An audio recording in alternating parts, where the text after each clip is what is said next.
الحمد لله رب العالمين الذي جعل في السماء بروجا وجعل فيها سراجا وقمرا منيرا وهو الذي جعل الليل والنهار خلفة لمن أراد أن يذكر أو أراد شكورا والصلاة والسلام على سيدنا محمد أرسله الله إلى كافة بشيرا ونذيرا وداعيا إلى الله بإذنه وسراجا منيرا أوصيكم عباد الله وإياي أولا بتقوى الله فإن التقوى تنجيكم من عذاب القبر ومن عذاب النار وتدخلكم في الجنة فيا عباد الله والله تعالى يقول في قرآنه الكريم أعوذ بالله من الشيطان الرجيم بسم الله الرحمن الرحيم إن أكرمكم عند الله أتقاكم صدق الله العليم அளவற்ற அருளாளனும் நிகரில்லா அன்புடையோனுமாகிய வல்ல நாயன் ரப்புல் இஸ்ஸத் அல்லாஹு ஜல்ல ஜலாலுஹுக்கு அனைத்து புகழும் அல்ஹம்துலில்லாஹ்.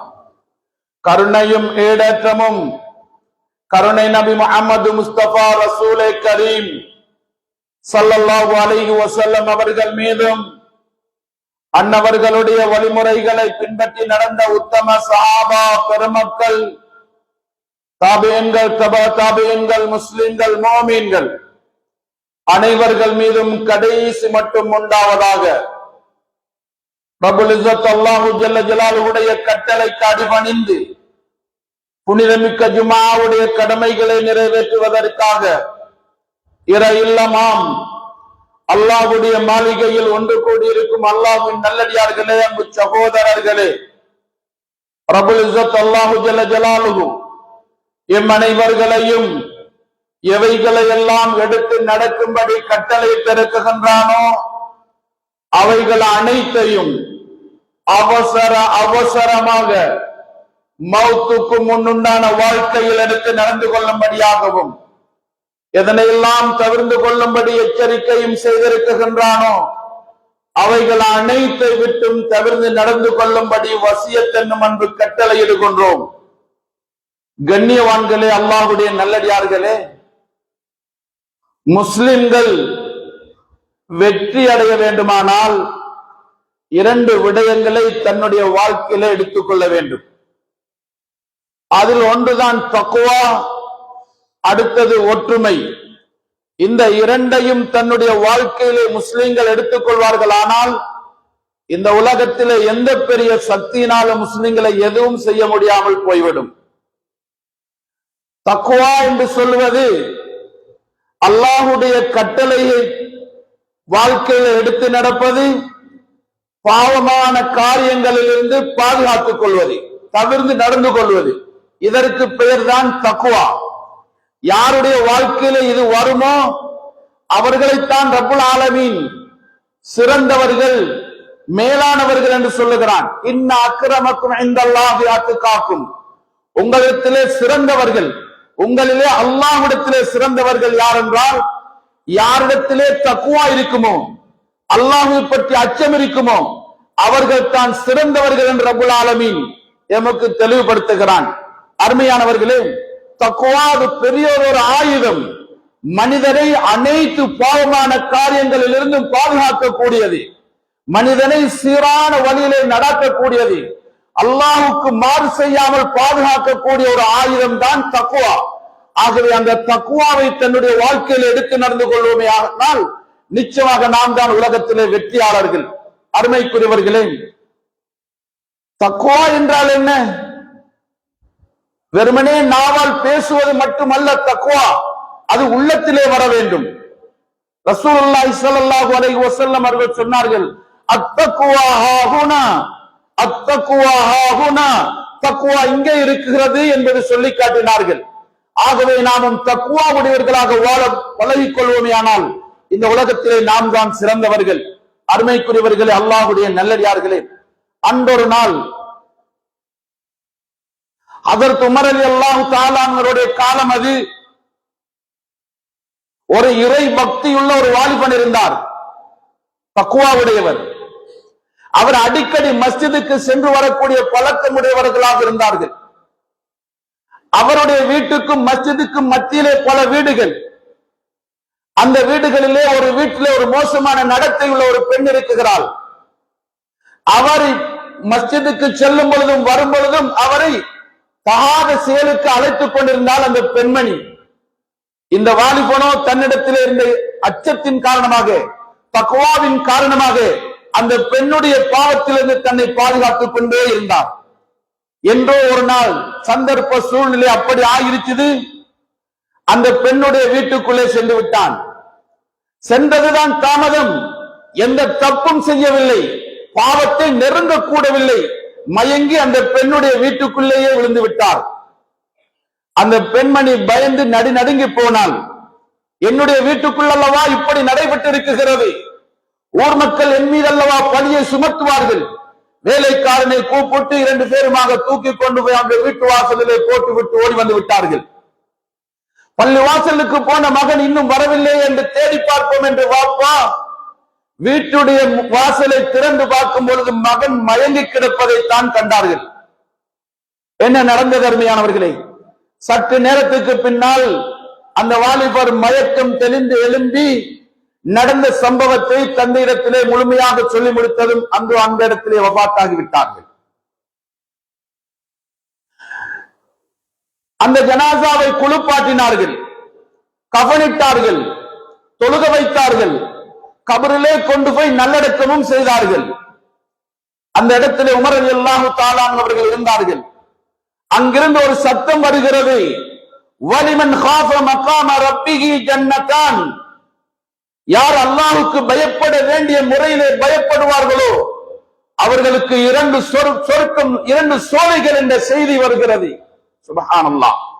அல்லாஹ் தஆலா ஒரு சொர்க்கத்தை தந்தாலே அது எமக்கு பெரிது. 2 சொர்க்கத்துடைய சோலைகள் என்று சொல்லும் பொழுது இந்த பாக்கியம் அந்த வாலிபருக்கு எப்படி கிடைத்தது? அதுதான் அவருடைய தக்வாவின் மூலமாக கிடைத்தது. அந்த வாலிபரிடத்திலே தக்வா இருந்தது. உலகத்திலே உள்ள பிரச்சனைகளிலே இருந்து, பாவத்திலிருந்து தன்னை பாதுகாத்துக் கொண்டார். அல்லாஹ் சுப்ஹானஹு வ தஆலா மௌத்துக்கு பின்னால் அவருக்கு சொர்க்கலோகத்திலே இன்பகரமான வாழ்க்கையை அல்லாஹ் நசீபாக்கி இருக்கிறான். ஆகவே எங்களுடைய வாழ்க்கையிலும் இது வர வேண்டியிருக்கிறது. அருமைக்குரியவர்களே, ஒரு மனிதன் 1000 ரக்காத்துக்கள் தொழுகிறான். 1000 ரக்காத்து தொழுகிறது என்பது சாதாரண வேலை அல்ல. அது ரொம்ப பெரிய ஒரு தியாகம் செய்யப்பட வேண்டும். அதற்கும் அல்லாஹ்வுடைய கொடுப்பனவு அவனுக்கு இருக்க வேண்டும். அப்பொழுதுதான் அவனால் தொழ முடியும். சரி, 1000 ரக்காத்து தொழுகிறான். இன்னொருத்தன் பாதையிலே ஒரு அரைகுறை ஆடையோடு ஒரு அந்நிய பெண்மணி சென்று கொண்டிருக்கிறார். எதேச்சையாக அந்த மனிதனுடைய பார்வை அந்த பெண்ணிலே பட்டதும் பார்வையை தாழ்த்தி கொண்டார். ஏன் தாழ்த்தி கொண்டார்?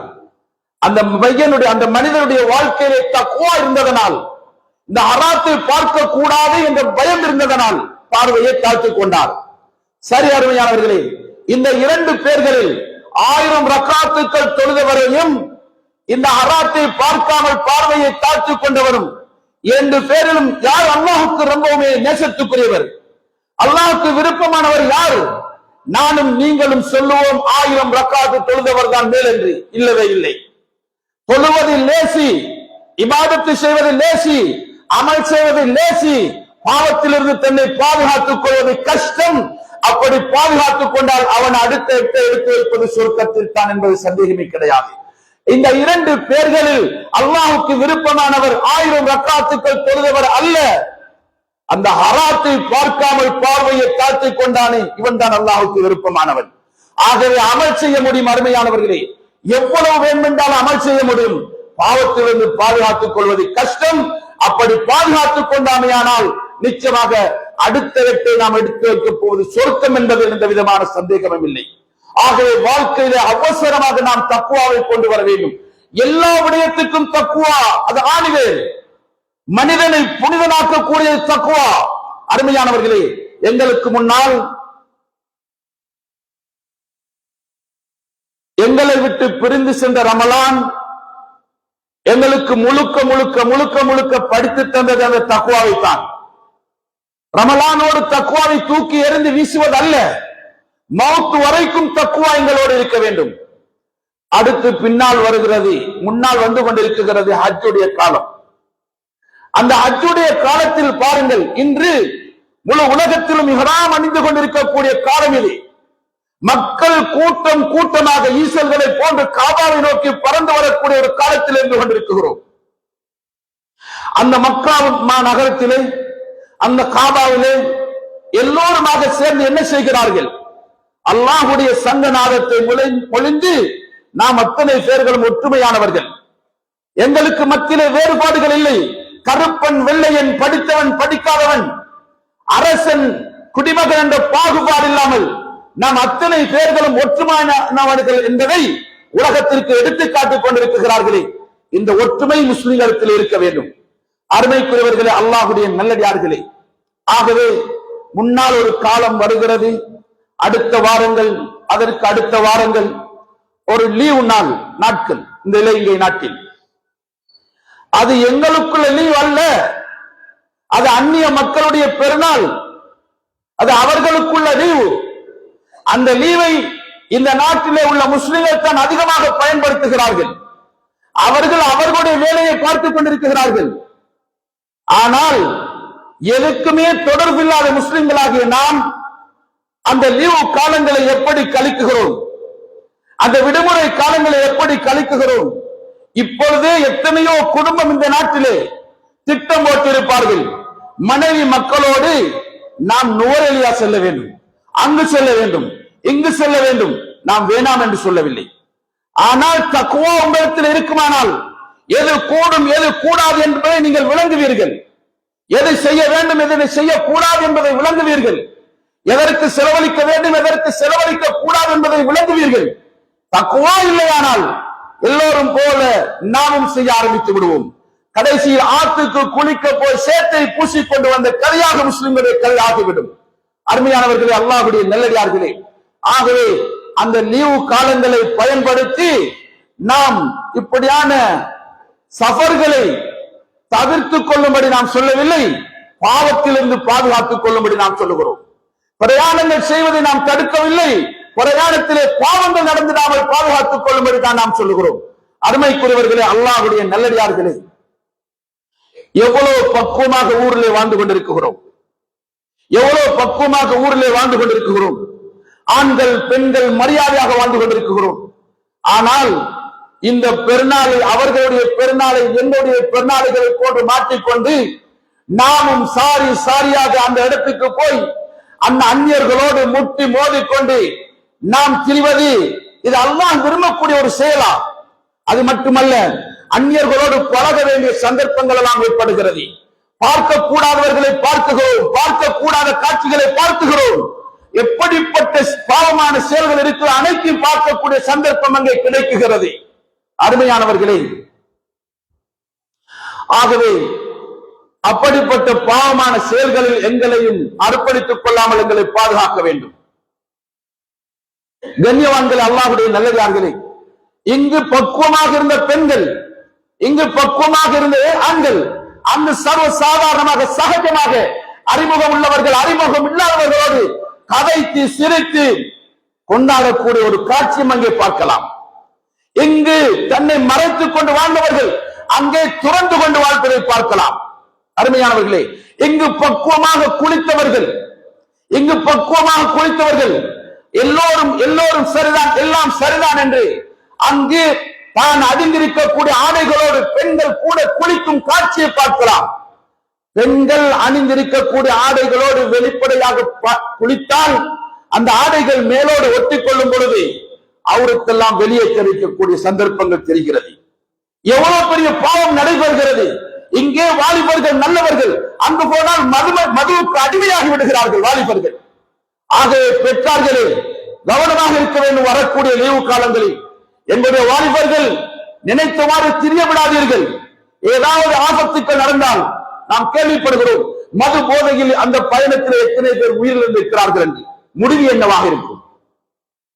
கண்ணியவான்களே, அல்லாஹ்வுடைய நல்லடியார்களே, ஆகவே நாம் பயணத்தை தடை செய்யவில்லை. அந்த பயணத்தில் உங்களுக்கு தக்வாவை கடைபிடிக்க முடியுமானால் செய்து கொள்ளட்டும், இல்லையானால் அதனை தடை செய்து கொள்ளட்டும். அருமைக்குரியவர்களே, அல்லாஹ்வுடைய நல்லடியார்களே, நாம் அந்த பயணத்துக்காக வேண்டி எத்தனை லட்சம் செலவழிக்குகிறோம், எத்தனை லட்சம் செலவழிக்குகிறோம். அங்கே ரூம் எடுப்பதற்காக, சாப்பாட்டுக்காக, வெளி பண்ணுவதற்காக எவ்வளவு செலவழிக்குகிறோம். எனது அன்புக்குரியவர்களே, வானாம் என்று சொல்லவில்லை. மனைவியை கூட்டிக் கொண்டு செல்லுங்கள், பிள்ளைகளையும் கூட்டிக் கொண்டு செல்லுங்கள், தடை செய்யவில்லை நாம். ஆனால் தக்வாவோடு நடந்து கொள்ள முடியுமா என்று பாருங்கள். அந்த செலவுகளை உங்களுக்கு அல்லாஹ் தஆலா 3 இடங்களை தரிசிக்கும்படி சொல்லுகிறான். ஸல்லல்லாஹு அலைஹி வஸல்லம் அவர்கள் சொல்லி இருக்கிறார்கள். ஒன்று மக்கா முக்கர்ரமா, அடுத்தது மதீனா முனவ்வரா, அடுத்தது மஸ்ஜிதுல் அக்ஸா. இங்கு செல்லுங்களேன். அந்த பணத்தை எடுத்துக்கொண்டு அங்கே சென்றால் எவ்வளவு பெரிய நன்மை கிடைக்கும். அந்த பணத்தை எடுத்துக்கொண்டு அந்த புனித பூமிக்கு சென்று அந்த புனித காபாவை கண்ணால் பார்ப்பது எவ்வளவு பெரிய பாக்கியம். அந்த ரசூலுல்லாஹ்வுடைய மஸ்ஜிதில் தொழுவது எவ்வளவு பெரிய பாக்கியம். அந்த எங்களுடைய முதலாவது கிப்லாவாகிய மஸ்ஜிதுல் அக்ஸாவுக்கு செல்வது எவ்வளவு பெரிய பாக்கியம். ஆகவே அந்த பணங்களை அப்படி செய்தால் அது உலகத்திலும் பிரயோஜனம் அளிக்கும். அது எங்களை சொர்க்கத்துக்கு வழிகாட்டக்கூடியதாக அமைந்துவிடும். அதே செல்வத்தை நாம் வீணாக செலவழிப்போமையானால், அனாச்சாரத்திற்காக, பாவத்திற்காக செலவழிப்போமையானால் எங்களுடைய சம்பாத்தியத்தை கொண்டு நாம் நரகத்தை தான் சம்பாதிப்போம். அருமையானவர்களே, அல்லாஹ்வுடைய நல்லடியார்களே, ஆகவே அந்த லீவு நாட்களை எப்படி கழிக்க வேண்டும் என்பதை விளங்கிக் கொள்ள வேண்டும். கண்ணியத்துக்குரியவர்களே, அல்லாஹ்வுடைய நல்லடியார்களே, ஒரு பயங்கரமான காலத்திலே வாழ்ந்து கொண்டிருக்கிறோம். கடைசி ஜமானில் மக்கள் பள்ளிவாசலுடைய நாட்டம் இல்லாதவர்களாக மாறிக்கொண்டிருக்கக்கூடிய காலம் இது. தீனுடைய வாடைகளை விட்டு தூரமாகிக் கொண்டிருக்கக்கூடிய காலம் இது. இப்படியான காலகட்டங்களில் அப்படியான இடங்களுக்கு சென்று ஈமானை பறிகொடுத்திடாமல் நாம் எங்களை பாதுகாத்துக் கொள்ள வேண்டும். இன்னும் உங்களுக்கு அந்த பணங்களை செலவழிக்க வழி இல்லை என்று நினைக்கிறீர்களா? வழி ஏராளம் இருக்குகிறது. எங்களுக்கு மத்தியிலே ஏழை எளிய மக்கள் மலிந்து போய் கிடக்குகின்றார்கள். உண்ண உணவில்லாமல், குடிக்க தண்ணீர் இல்லாமல், உடுக்குவதற்கு அழகான ஆடைகள் இல்லாமல் கஷ்டப்படக்கூடிய மக்கள் சமூகத்தில் இருக்கிறார்கள். அந்த செல்வங்களை கொண்டு அந்த ஏழை மக்களுக்கு கொடுக்கலாமே, அவருடைய பசியை போக்கலாமே, அவருடைய மான மரியாதை மறைப்பதற்கு ஆடைகள் வழங்கலாமே. எவ்வளவு பெரிய நன்மை கிடைக்கும் அருமையானவர்களே. அதுவும் செய்ய முடியாவிட்டால் எங்களுக்கு சொந்தம் இல்லையா, பந்தம் இல்லையா, குடும்பம் இல்லையா, உறவுகள் இல்லையா?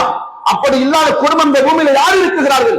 எல்லோருக்கும் சொந்த பந்தம் இருக்கிறது, எல்லோருக்கும் குடும்பம் இருக்கிறது. எங்களுடைய சொந்த பந்தங்களிலே போய் எத்தனை வருஷங்கள் ஆகிவிட்டது. எங்களுடைய சொந்த பந்தங்களை போய் பார்த்து எத்தனை வருஷங்கள். தாயோடு கோபம், அப்பனோடு கோபம், சகோதர சகோதரிகளோடு கோபம், சாச்சா மாமா பெரியம்மா பெரியப்பாமார்களோடு கோபம். இப்படி எத்தனை குடும்பம் வாழ்ந்து கொண்டிருக்கிறோம். இந்த செலவுகளை எடுத்துக்கொண்டு போய் அந்த உறவுகளிடத்திலே சென்று மன்னிப்பு கேட்டு அவர்களோடு இருந்து ஒரு நாள் 2 நாள் சமைத்து சாப்பிட்டு அன்பாக பண்பாக பாசமாக பழகி ஒற்றுமையாக ஆகிவிட்டு வருவது எவ்வளவு பெரிய பாக்கியம். அதையெல்லாம் விட்டு தள்ளி போட்டு சொந்த பந்தம் எங்கோ, நாம் எங்கோ வாழ்ந்து கொண்டிருக்கிறோம். சொந்த பந்தங்கள் அழுது கொண்டிருக்கிறார்கள். எங்களை பெற்றவர்களுடைய, எங்களுடைய உடல் பிறப்புகள், எங்களுடைய இரத்த உறவுகள் எல்லாம் ஜொலி பண்ணி கொண்டிருக்கிறார்கள். நாம் வெயிலிலும் வயலிலும் கஷ்டத்திலும் வாடி வதங்கிக் கொண்டிருக்கிறோம். எம்மை பார்ப்பதற்கு யாரும் இல்லை என்று அவர்கள் மனம் வெந்து நொந்து கொண்டிருக்கிறார்கள். ஆகவே இந்த பயணங்களை எல்லாம் கொஞ்சம் அப்படியே வைத்துவிட்டு உறவை துண்டித்துக் கொண்டிருக்கக்கூடியவர்களிடத்திலே சென்று அவருடைய உறவுகளை புதுப்பித்து அல்லாஹ்விடத்திலே நல்லடியார்களாக மாறினால் அது எவ்வளவு பெரிய பாக்கியமாக ஆகிவிடும். அருமைக்குரியவர்களே, அல்லாஹ்வுடைய நல்லடியார்களே, ஆகவே நாம் கஷ்டப்பட்டு சம்பாதித்த பணம் வீணாகிவிடக் கூடாது. எங்களுடைய சொந்த பந்தங்களை பார்ப்பதற்காக வேண்டி செல்வோம். இந்த விடுமுறை காலங்களை சொந்த பந்தத்துக்கென்று ஒதுக்குவோம்.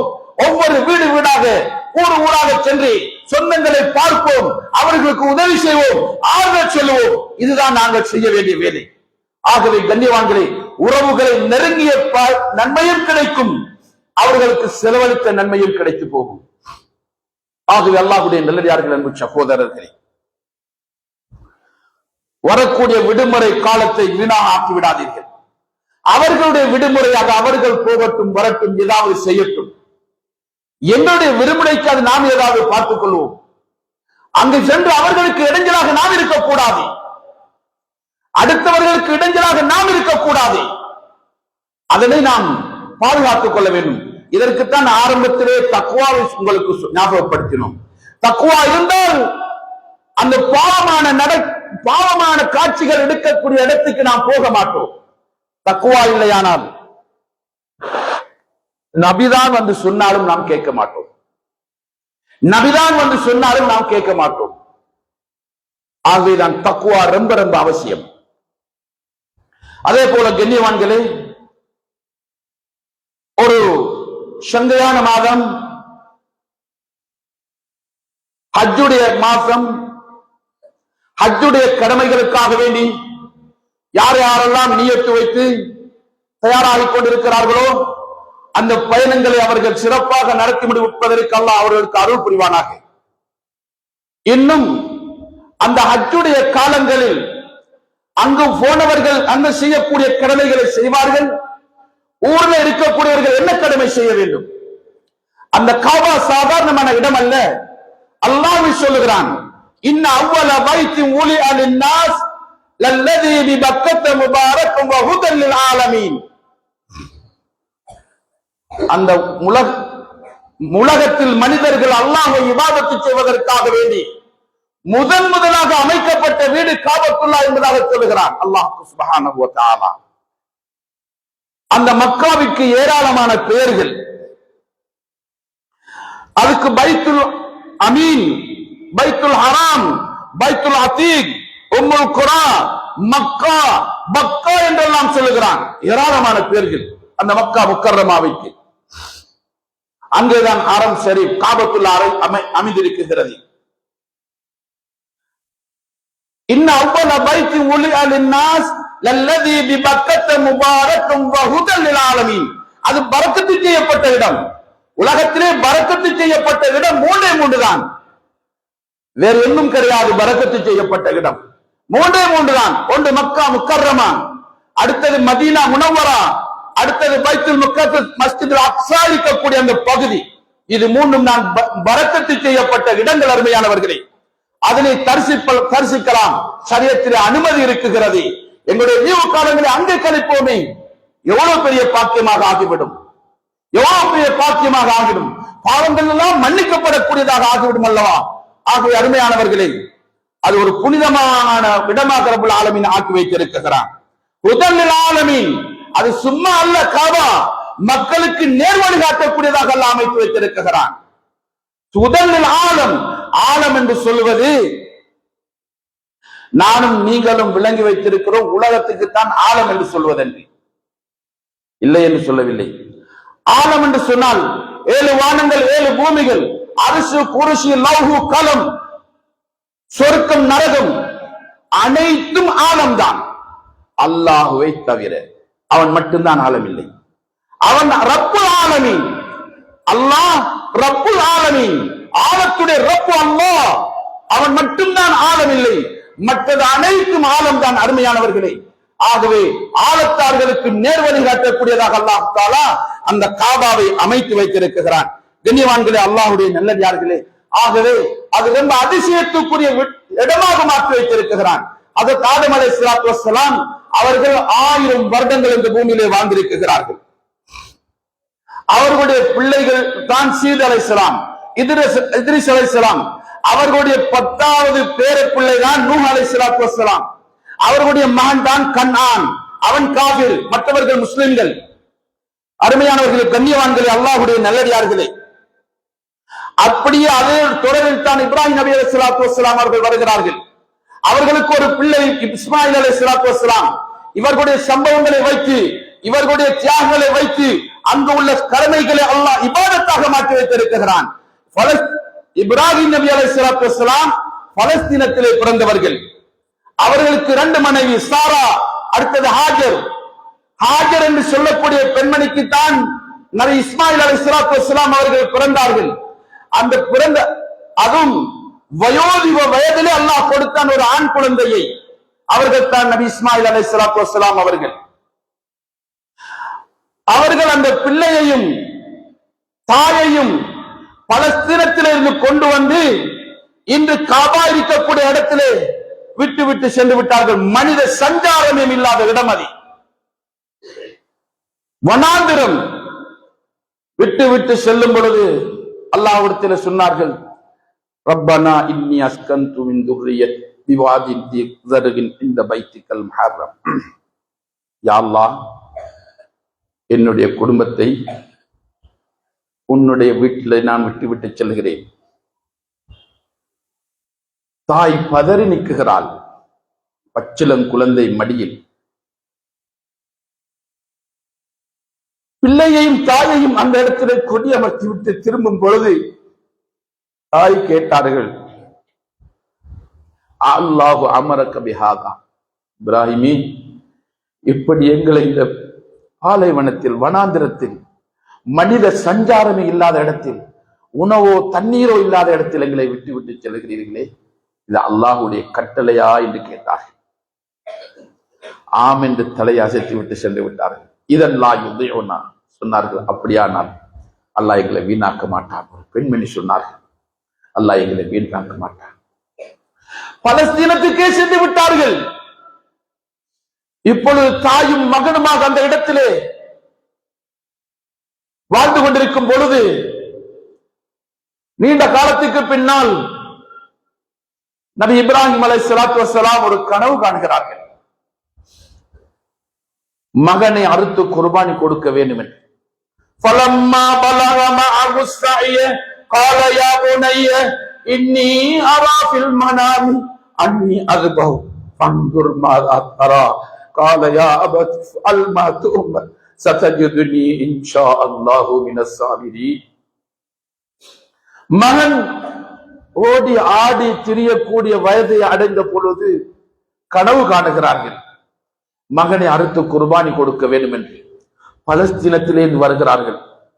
மகனிடத்திலே வந்து கேட்டார்கள், மகனே, நான் இப்படி ஒரு கனவை கண்டேன், உங்களை அறுத்து குர்பானி கொடுக்க வேண்டும் என்று உங்களுடைய அபிப்பிராயம் மஷூரா? மகன் சொல்லுகிறார்கள், யா அபதி ஃபஅல் மா துமர் சதஜுதுனி இன்ஷாஅல்லாஹு மினஸ் சாபிரீன். கண்ணியவான்களே, இந்த உலகத்தை படைத்தவன் அல்லாஹ், நல்லதையும் கெட்டதையும் படைத்தவன் அல்லாஹ், ஹக்கையும் பாத்திலையும் படைத்தவன் அல்லாஹ், ஹராத்தையும் ஹலாலையும் படைத்தவன் அல்லாஹ்தான். ஆனால் ஒரு புறம் அல்லாஹ்வுடைய அஹ்காமாத்துக்கள், அவனுடைய சட்டங்கள், இன்னொரு புறம் துனியாவுடைய அலங்காரம். அல்லாஹ் மகனையும் கொடுத்து விட்டு மகன் துனியாவுடைய அலங்கார பொருள்களில் ஒரு பொருள்.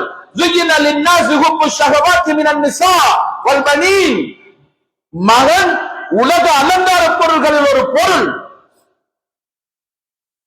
அல்லாஹ்வுடைய சட்டம், மகனை அறு. இப்பதான் இப்ராஹிம் நபி அலைஹிஸ்ஸலாத்துக்கு பெரும் பிரச்சனை. இவ்வளவு காலத்துக்கு பின்னால் கிடைத்த மகனை அறுப்பதா அல்லது அறுக்காமல் விட்டு விடுவதா? அல்லாஹ்வுடைய கட்டளை அறுத்து போடு என்பதுதான். ஆனா துனியா சொல்லுது, இவ்வளவு காலத்துக்கு பின்னால கிடைத்த மகனை அறுப்பதா? மகன் ஒரு அலங்காரம், பிள்ளை. இப்ராஹிம் நபி அலைஹிஸ்ஸலாம் ஈமானிலே உறுதியானவர்கள், அதனை அசைக்க முடியாத ஈமான் உள்ளவர்கள். மகனிடத்திலே கேட்டது, மகன் சொன்ன பதிலை பாருங்கள். அல்லாஹ் சொன்னானாக இருந்தால் உடனே நிறைவேற்றி விடுங்கள். 2 பேருமாக வழிபட்டார்கள். காய்ச்சையும் கத்தியும் எடுத்துக்கொண்டு மினாவுடைய பள்ளத்தாக்குக்கு சென்றார்கள். இன்று போனாலும் அந்த இடத்தை இப்ராஹிம் நபி அவர்கள் மகனை அறுத்த இடம் இன்று கூட ஒரு மலையிலே ஒரு சின்ன தூண் போல எழுப்பி வைத்திருக்கிறார்கள், அடையாளத்திற்காக. அந்த இடத்தை பார்க்க முடியும். அங்கு கொண்டு போய் மகனை அறுக்குகிறார்கள். அல்லாஹு அக்பர். மகன், ஆடல்ல மாடல்ல மகன். நானும் நீங்களும் இதை செய்வோமா? எங்களுக்கு அந்த ஈமான் வருமா? அறுத்தார்கள். அல்லாஹு அக்பர். அல்லாஹ் இப்ராஹிம் நபியை கபூல் செய்தான். அறுக்க முடியாமல் ஆக்கி போட்டது. கத்திக்கு அல்லாஹ் சக்தியை எடுத்து விட்டான். அருமையானவர்களே, அதுதான் எங்களுக்கு குர்பானியாக வந்திருக்கிறது. அதுதான் எங்களுடைய உலுகியா. மகனை அறுக்க வேண்டாம், மகளை மறுக்க வேண்டாம், மனைவியை மறுக்க வேண்டாம். அது இந்த தியாகத்திற்காக வேண்டிய ஒரு ஆட்டை அருங்கள், ஒரு மாட்டை அருங்கள். எவ்வளவு பெரிய நன்மை கிடைக்கும். ஒவ்வொரு மிருகத்துடைய முடியளவுக்கு நன்மை கிடைக்குமே. அருமையானவர்களே, இப்ராஹிம் நபி அலைஹிஸ்ஸலாம் பல அமைப்புகளில் சோதிக்கப்பட்டார்கள். அதில் ஒன்றுதான் இது, மகனை அறுத்தது.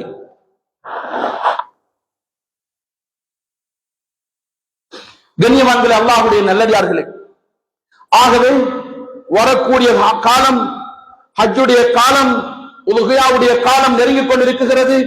ஹாஜிகள் அங்குள்ள கடமைகளை நிறைவேற்றுவார்கள். ஊரில் நாம் உலுஹியாவுக்காக வேண்டி தயாராகிவிட வேண்டும். இதை விரிவாக பேச வேண்டும். பேசக்கூடிய இடம் இதல்ல. உலுஹியாவுக்காக வேண்டி நாம் தயாராகிவிட வேண்டும். எனது அன்புக்குரியவர்களே, அல்லாஹ் எங்களுக்கு நிறைய செல்வத்தை தந்திருக்கிறான், செல்வாக்கை தந்திருக்கிறான், அறிவை தந்திருக்கிறான், ஆற்றலை தந்திருக்கிறான். ஆனால் அனைத்தையும் அவனுக்காக வேண்டி நாம் பயன்படுத்த வேண்டும். ஆகவே நாம் ரப்புக்காக வேண்டி ஆடு மாடுகளை குர்பானிக்காக வேண்டி, உலுஹியாவுக்காக வேண்டி இப்பொழுது நாம் தயாராக வேண்டும். செல்வம் படைத்தவர்களே, நீங்களும் 7 பேரில் ஒருவராக சேர்ந்து விடாதீர்கள். அது உங்களுக்கு நீங்கள் செய்து கொள்ளக்கூடிய அநியாயம். செல்வந்தர்கள் தனியே ஒரு மாடு கொடுக்க வேண்டும். அது 2 லட்சமோ 3 லட்சமோ 5 லட்சமோ. ஒரு எங்களுக்கு காணி வாங்குறதுக்கு லட்சம் இருக்கிறது, வாகனம் வாங்குறதுக்கு இருக்கிறது, வேறு வேறு தேவைகளுக்கு வந்து சேருகிறது என்றால் அல்லாஹ்வுடைய கடமைகளை நிறைவேற்றுவதற்கு ஏன் நாம் கஞ்சத்தனம் காட்ட வேண்டும்? ஆகவே குர்பானிக்காக வேண்டி தயாராகுங்கள். செல்வந்தர்களே, நீங்கள் தனித்தனியாக கொடுக்க வேண்டும். இந்த ஊரில் கூட்டாக கொடுக்கக்கூடிய அமைப்பு தான் இருக்கிறது. ஆகவே தனித்தனியாக கொடுக்க வேண்டும் சொல்வது உங்களுடைய வீட்டுல வச்சு கொடுங்கன்னு சொல்ல அர்த்தம் அல்ல. தனியாக ஒரு மாடு கொடுக்க வேண்டும். ஒவ்வொரு செல்வந்தர்களும் தனியாக ஒரு மாடு கொடுக்க வேண்டும். 5 லட்சமாக இருக்கிறது பிரச்சனை, தனியாக ஒரு மாடு கொடுக்க வேண்டும். அடுத்தது ஒரு 2 பேர் அல்லது 3 பேருக்கு சேர்ந்து ஒரு மாடு கொடுக்க முடியுமா? அப்படி செய்ய வேண்டும். ஆக கடைசி கட்டம் தான் 7 பேர்கள் சேர்ந்து ஒரு மாடு கொடுப்பது. 7 பேர்கள் சேர்ந்து ஒரு ஆடு கொடுக்க முடியாது. 7 பேர்கள் சேர்ந்து ஒரு மாடு தான் கொடுக்க வேண்டும். அருமையானவர்களே, அந்த அமைப்பில் இப்பொழுதே தயாராகுங்கள். செல்வந்தர்களை இப்பொழுதே தயாராகுங்கள். உங்களுடைய ஊரில் பெருநாள் தினம் ஒரு குடும்பம் கூட இருக்கக்கூடாது குர்பானி இறைச்சியை சாப்பிடாமல். நாம் எங்களுடைய வாழ்க்கையில அனுபவிச்சோம். ஒரு ஏழை பெண்மணி கூட்டு குர்பானி ஆரம்பிக்கப்பட்ட பொழுது அந்த நேரத்திலே வந்து அந்த பள்ளியுடைய இமாமை கட்டி அணைத்து முத்தமிட்டு ஒரு 500 ரூபாய் சதக்கா செய்து, மகனே, நீங்கள் இந்த பள்ளி வாசலுக்கு வரப்போனதற்குனால்தான் நான் குர்பானி இறைச்சி தின்றிருக்கிறேன், எனக்கு 67 வயசு என்று சொன்னார். 67 வயசில் குர்பானி இறைச்சி தின்ன கிடைக்கவில்லை. காரணம் என்ன? அவர்களுடைய வீட்டிலே வச்சு அறுத்தார்கள். அவர்களுடைய உறவினர்களையும் தெரிந்தவர்களையும் பார்த்து கொடுத்தார்கள். ஏழை மக்கள் விடுபட்டு விட்டார்கள். கூட்டாக கொடுக்கப்பட்டதன் காரணமாக அந்த ஏழைக்கு ஒரு பங்கு போய் சேர்ந்தது. எவ்வளவு சந்தோஷப்படுவார் கணவன் இல்லாத ஒரு பெண்மணி, வயோதிப பெண்மணி. அது போன்று எங்களுடைய ஊர்களிலும் ஏழைகள் இல்லாதவர்கள் இருக்கத்தான் செய்வார்கள். அவர்களுக்கும் போய் சேரும். ஆகவே செல்வந்தர்கள் சந்தோஷமாக கொடுங்கள். ஒவ்வொரு மாடு 2 பேர் சேர்ந்து கொடுக்க முடியுமா? அல்லது 3 பேர் சேர்ந்து கொடுக்க தாக்கத்திருக்கிறா? அப்படி ஒரு மாடு கொடுங்கள். அது குறைஞ்சதுதான் 7 பேர் சேர்ந்து அவரை கொடுங்கள்.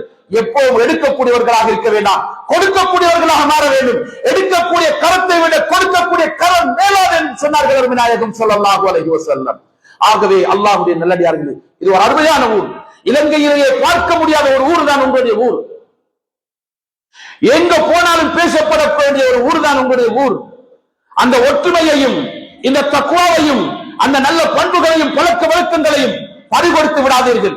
நல்ல முறையிலே ஊரை வழி நடாத்தி இந்த ஊர் மக்கள் எல்லாம் ஒன்றுபடுவீர்களானால் இந்த ஊரிலே செல்வந்தர்கள் ஏழைகள் யாரும் இருக்க மாட்டார்கள். எல்லோரும் உண்டு குடித்து சந்தோஷமாக வாழக்கூடிய ஒரு சூழலை எல்லாம் உருவாக்குவார். ஆகவே அல்லாஹ்வுடைய நல்லடியார்களே, குர்பானிக்காக வேண்டி தயாராகுங்கள். பள்ளிவாசலுடைய நிர்வாகிகள், உலமாக்கள் இருக்கிறார்கள், உலமா சபை இருக்கிறது, செல்வந்தர்கள் இருக்கிறார்கள், செல்வாக்கு படைத்தவர்கள் இருக்கிறார்கள், அறிவாளிகள் இருக்கிறார்கள், படித்தவர்கள் இருக்கிறார்கள். எல்லோருமாக ஒன்று சேருங்கள்.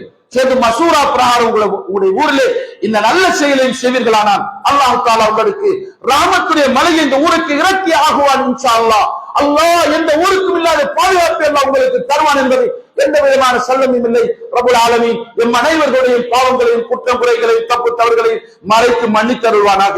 யா அல்லாஹ் இவருடைய பாவங்களை மன்னிப்பாயாக. பூரா உலகத்திலும் இஸ்லாத்திய முஸ்லிம்களை நீ பாதுகாப்பாயாக.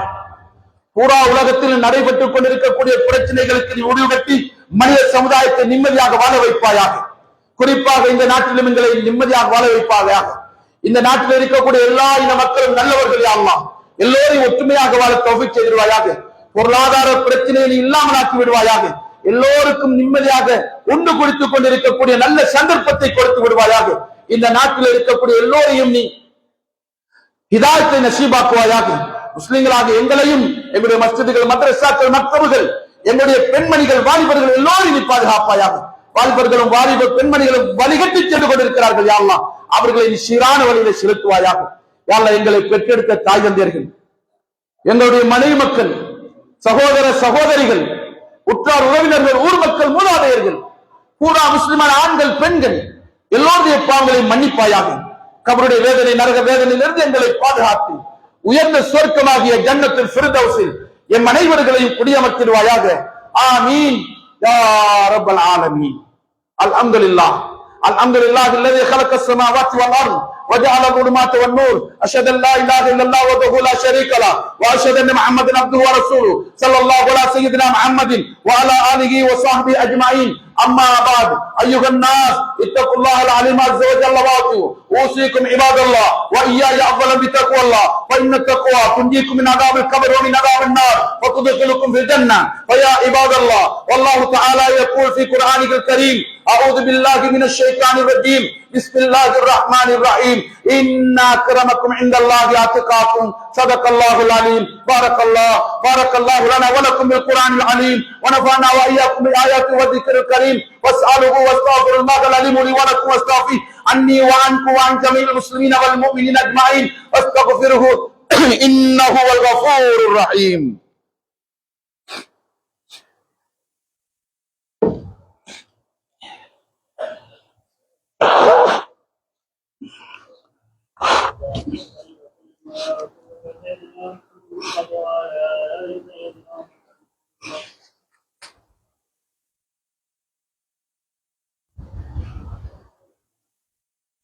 الحمد لله حمدا كثيرا كما امر اشهد ان لا اله الا الله وحده لا شريك له يرغما لمن جحد به وكفر واشهد ان محمدا عبده ورسوله صلى الله على سيدنا محمد وعلى اله وصحبه وسلم. ويا ايها الناس اوصيكم واياي اولا بتقوى الله فان الله مع الذين اتقوا والذين هم محسنون. ان الله وملائكته يصلون على النبي يا ايها الذين امنوا صلوا عليه وسلموا تسليما. اللهم صل على سيدنا محمد الامام الابرار وعلى اله سيدنا الاخيار وعلى الاربعه الخلفاء ابي بكر وعمر وعثمان وعلي رضي الله عنهم وعن بنت الرسول فاطمه الزهراء وعن الحسن والحسين وعن نمي نبيك حمزه والعباس رضي الله عنهم اجمعين.